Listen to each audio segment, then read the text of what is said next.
Andrew Tate isn't the problem. He's solving a problem everyone else is ignoring. Everyone's arguing about whether Andrew Tate is good or bad for young men. Wrong question. The right question is, why did young men need Andrew Tate in the first place?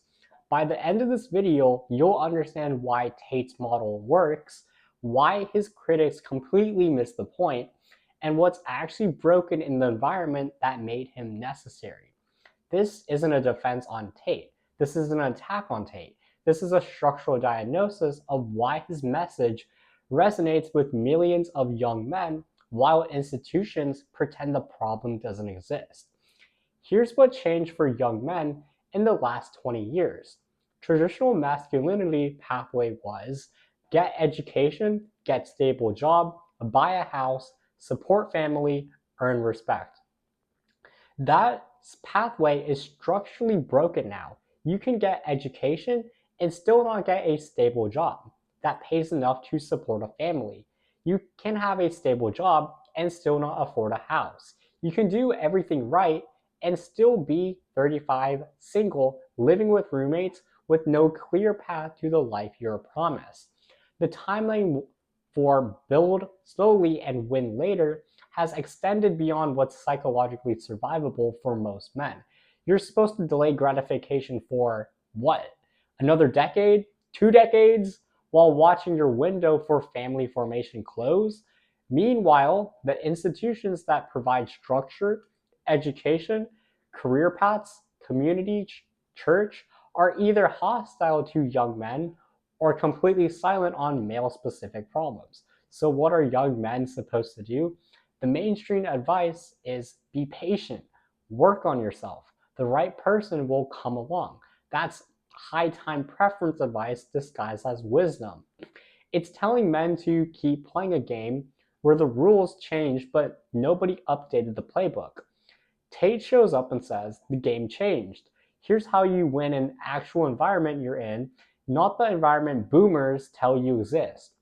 His message is build visible status markers fast. Money, physique, freedom. Don't wait for institutions to validate you. They won't. Create alternative success metrics since traditional ones are closed. Optimize for immediate leverage since patient capital doesn't work anymore. Is this high time preference behavior?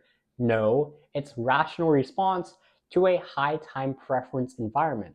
When traditional pathways take 20 years and might not work, when institutions actively discriminate against you, when the window of family formation is closing, speed becomes survival, not impatience. Tate's not teaching men to sacrifice long term for short term. He's teaching them how to survive when the long term path disappeared. His critics say he's teaching toxic masculinity. What they mean is he's teaching men to opt out of systems that don't serve them.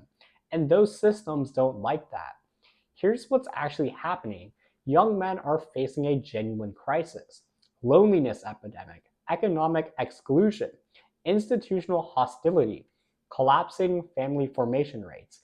Institutions respond with silence, denial, or men need to do better. Tate responds with, here's how to build status and resources in an environment designed to keep you down. So, do you think young men will listen to the people telling them their problems aren't real, or the person offering a concrete path forward? This isn't about whether Tate's advice is optimal long term. It's about whether it's rational short term given the actual constraints young men face. And it is. The real problem isn't Tate. The real problem is that mainstream institutions created a vacuum and Tate filled it because nobody else would. The environment itself is structurally high time preference. Housing became speculation instead of shelter. Education became debt instead of investment. Career paths became gig economy instead of stable progression. Relationships became apps optimized for engagement instead of pair formation. Status became online performance instead of community recognition. All of these shifted from low time preference mechanisms, build slowly, win later, to high time preference mechanisms, extract value now, figure it out later. Young men didn't create this, they're responding to it.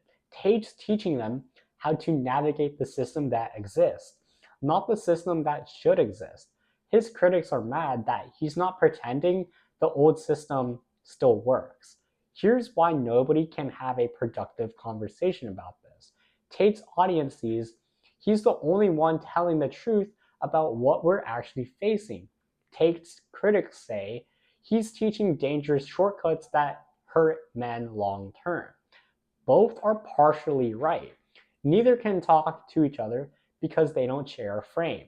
The frame that connects them is Tate is a rational response to structural failures.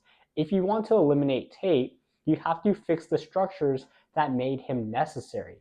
You can't shame young men into ignoring Tate while offering no alternative pathway that actually works in the current environment. You can't tell men to be patient and build slowly when patient building doesn't produce the outcomes it used to. You can't tell men institutions will reward you eventually when institutions are actively hostile. The real question is, what do we have to rebuild so that young men don't need Tate? Until someone answers that question, Tate wins by default. The problem isn't masculine energy. The problem isn't young men. The problem isn't even Tate. The problem is that every system designed to help young men transition to adulthood broke simultaneously. And instead of fixing the systems, we're arguing about the person who showed up to fill the gap. Tate's not a problem. That's a coordination failure. And coordination failures don't get solved by attacking the symptoms. They get solved by redesigning the incentive structures that produce them. But that's not something I can compress into a video.